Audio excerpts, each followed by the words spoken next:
Alright guys, I swear this is like my fifth take on this video. I keep getting interrupted and all kinds of crazy stuff. So anyway, we're going to try this one more time, I think. If not, we might just call it a day. We're going to be talking about a mono black budget deck. We're looking at about $50 to $60 depending on the current price market. There are some cards that you can cut, one being the playset of Temple of Silence. It's about a $20 bill for the 4 cards. Can also There are cards that you can actually put in to make this deck better. One being Thoughtseize for sure. We're running Duress, but I'll get to all that when we go through the card list.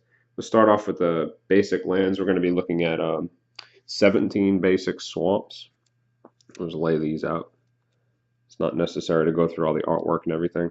Just some lands that I picked specifically for the deck. I just like the artwork or have a foil version of it or whatever. It's not relevant. But this is one of the cards you could probably cut right here, the Temple of Silence.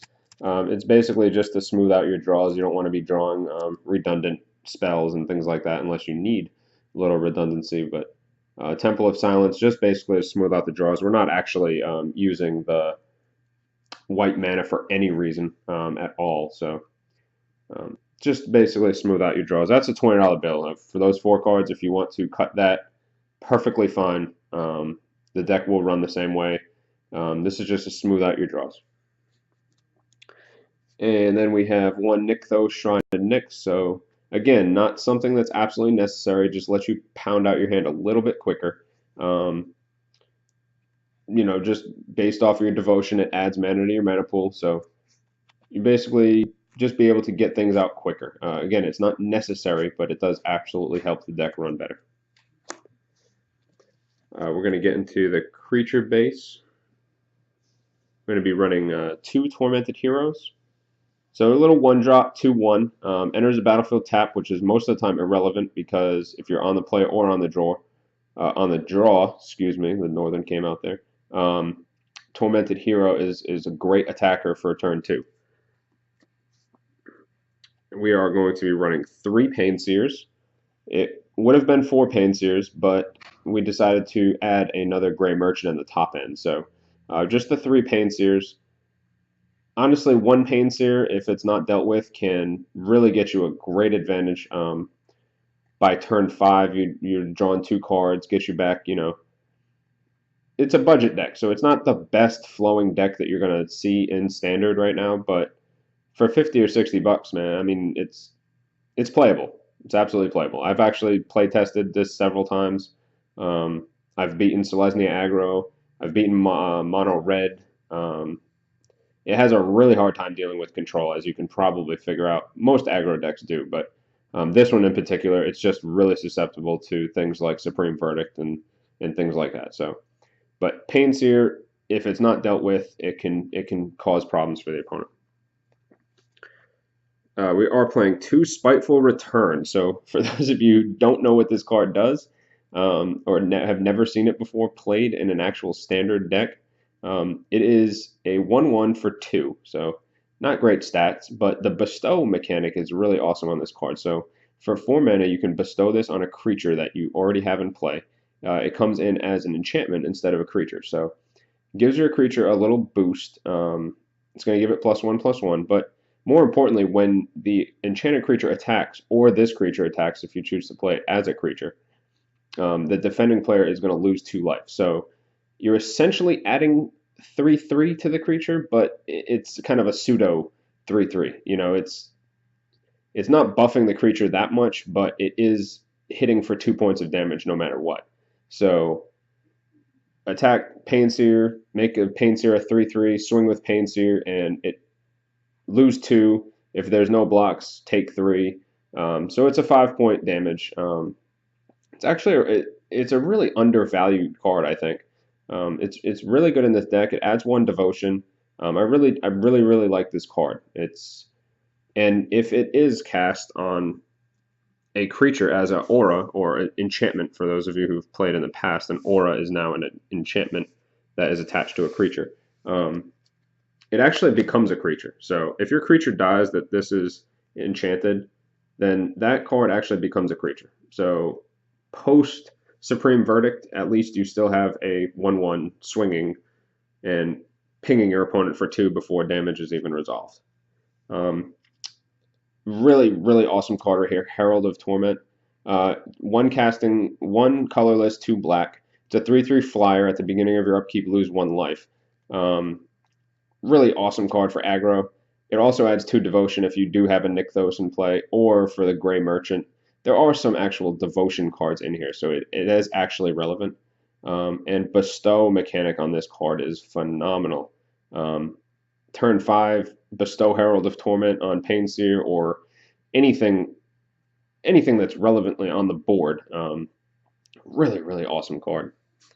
Just running 2, I only have 2. I don't think it's necessary to have 4, but I would like to try it with 4, just to see really how it runs with 4. I would probably cut 2 of the Disciple of Phoenix, which you'll see in just a minute. Running 4 Mogus's Marauder, so this card is really awesome to get in for unblockable damage. I mean, it's when it enters the battlefield, X target creatures gain Intimidate and Haste until end of turn, where X is your devotion of black. So just I'll explain to you guys a little mechanic, devotion and everything. So if you actually have a Tormented Hero in play, you have a Painseer in play, that's your curve. Turn 1, this comes into play tapped. You untap it, play Painseer, and then you're going to actually drop the Mogus's Marauder. If everything curves out properly, you're going to drop the Mogus's Marauder on turn 3. This is going to give your X creatures haste and intimidate, which means they can't be blocked by creatures that aren't the same color. So you're actually going to be swinging in for 6 damage that turn on turn 3. And it actually is going to allow your Painseer to be unblockable for that turn, unless you're, of course, playing against a black deck. But it's actually going to allow your Painseer to be unblockable, so you actually will be able to untap it and use its Inspired mechanic, which is Dark Confidant's ability in an Inspired mechanic. So really, really cool synergy there. Just to explain to you guys why I'm actually playing this card, that's the reason why. So let's get these back in order here. All right, so we're running 4 of those, and I just explained to you the reason for it. It is an awesome, awesome card for this deck. Again, a card here, Disciple of Phoenix, it's something that I could actually cut for something more relevant. Desecration Demon, obviously, if you're wanting to go in the non-budget direction, but it's actually a really, really good card. But it's definitely cuttable. So when it enters the battlefield, target player reveals the number of cards in her hand equal to your devotion of black. You choose one of them, a player discards that card. So it's pretty good. You can actually get lands with this. So against control, getting lands is actually better than getting spells, honestly. But really good body at 1/3. I mean, it's not great, but Desecration Demon obviously better, but I like this card a little bit. 1 Erebos, God of the Dead. For flavor, really, a mono black deck deserves to have at least 1 in it, whether it's in the sideboard or the main deck. Just a really good card. You can pay 2 life, draw a card for 2, and your opponent can't gain life. So what you're trying to do is beat, and then your opponent can't gain life from a Sphinx's Revelation or anything like that. So it's also indestructible. So if you do get Supreme Verdict and you want to rebuild your board, you have an Erebos out there, get him into devotion mode, and you can just start swinging in for 5 every turn. So pretty good card. I think it deserves at least a 1 of in this deck. And probably game-changing card right here, Gray Merchant. Guys, if you've ever seen mono black before, this card is really, really good. It's basically a drain life equal to your devotion of black. So hits the battlefield, checks for devotion, say devotion 6, opponent loses 6 life, you gain 6 life. I mean, it's just a 12-point light swing. It's an able body too. It's a 2/4. So, I mean, it's not. it's a great card. It's a common. You can probably pick up a playset of these for less than $1 from your local card store. But really, really game-changing card. Really awesome. And now we're getting into the spells. 3 copies of Duress. Obviously, these are 3 copies of Thoughtseize in any non-budget deck, but we're going for budget here, guys, so we're going to be playing Duress. You can side them out post game 1 if you don't feel like there's any relevant targets, but it is a turn one, disrupt your hand. So even if there's no targets, look at your opponent's hand. I mean, it's good for being able to play around things. So, obviously Thoughtseize is way better because you can actually get a creature, but this card is probably a 10-cent card. Thoughtseize is about $16 to $20 depending on where you go. So, just for the budget aspect of this deck, I want to use the rest just to keep the cost down. We're looking at 2 copies of Devour Flesh. That's Doomblades. I mean, you can pretty much choose, but this card actually helps us get around Obzidot. So Obzidot's a real issue in this deck. Obzidot and Blood Baron, they're both really, really big issues. You can't really deal with them any other way. So Devour Flesh takes care of that. There's also 2 more Devour Flesh in the sideboard. So really, really good card for creatures that you cannot deal with. Read the Bones as a playset. We're going to be emptying our hand really quickly, so Read the Bones will get 2 relevant cards back into our hand. Scry 2, draw 2, lose 2. That's basically what happens there for 3. So on turn 5, if you are out of cards in your hand, go ahead and cast a Read the Bones. Get 2 more cards in there, and because of the scrying mechanic, you'll actually get relevant cards, hopefully, into your hand. 2 copies of Hero's Downfall. It's absolutely necessary to have at least 2 copies of this in your deck. I chose 2 because of the budget, but I truly believe that a 3 or 4 of these is an absolute must if you're going to be playing in any competitive setting. So, Hero's Downfall, it is a 1 colorless, 2 black, destroy creature or planeswalker. I mean, it's real simple. Instant speed, one of the best removal spells in the format right now. So, guys, really, if you're trying to go a little bit less budget with this deck, 4 of these is a perfect choice. And then a strange card, but it has showed up in the actual real mono black deck, 2 Staff of the Death Magus. So, you can side these out. It's better to have them in game 1, especially if you're playing against aggro. I mean, it's a card I see in many sideboards, and I think to myself, well, let's have it main deck and side it out instead of having it in sideboard, siding it in. Let's have it main deck. At the very least, your life total will increase, even if life total is not really an issue in the matchup. You're gaining life. It's not really a bad thing to, eventually the little Elspeth tokens are going to get carried away anyway, so gaining life is pretty cool. I play 2 of these in main deck, none in the sideboard. They can come out. I mean, it's not required that you have them in there. I think it's something that you can actually cut. So just think about that. I chose them main deck instead of sideboard, explaining to you my reasons, but you can choose what you want, sideboard or main deck. For me, it's main deck. 2 copies of Underworld Connections for the Devotion and pay 1 life, draw a card. Seems good. This is played in a lot of mono black decks. I mean, it's a staple in mono black, so has to be a staple in here. It's about $2 or $3. It's a rare, I understand, but it's only $2 or $3, guys. It's a really, really good card. You're going to be emptying your hand very quickly, so drawing an extra card every turn. The life is irrelevant. Drawing an extra card each turn is really, really good. And then this is kind of a strange card. If you guys want to, you draw X cards and lose X life, where X is your devotion of black. Okay, so it costs 5. If you have a board's presence and no cards in your hand, and this is on the top of your deck, and you rip it and cast it for 5, and you have 6 devotion, your hand is full. It's a one-of, guys. I just thought that it would be cool to have in a budget deck because it's an uncommon. It's very rarely played. You're not going to see anybody that really plays this card in a actual constructed deck, but it looks like it could be fun. It could shock some people, like, oh, Segwamancy, what the hell does that do? So really, really cool card. I don't know. I think it's definitely cuttable, guys. I mean, it's not something that is required for the deck to run properly, but just basically for the cool factor, it's unnecessary. All right, let's sweep this up as I always do, put it to the side, talk about sideboarding. I really actually haven't played this competitively. I've just played it kind of in between rounds and stuff at F&M. It is fun.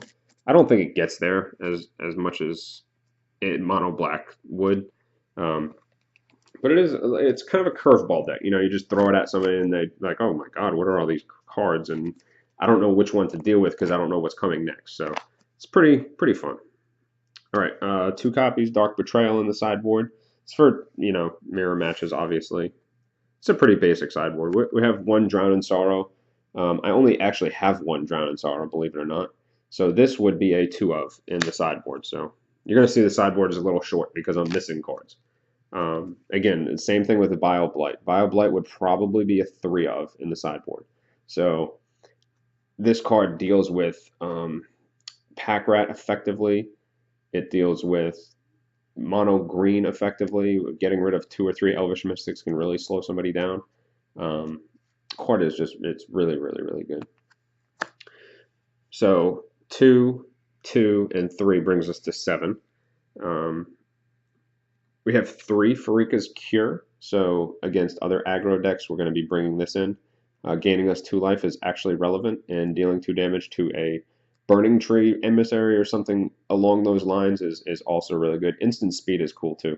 It's just it's a kind of a limited card to some people, but I really like it in this deck. It's budget friendly, and it's an easy way to take care of relevant cards.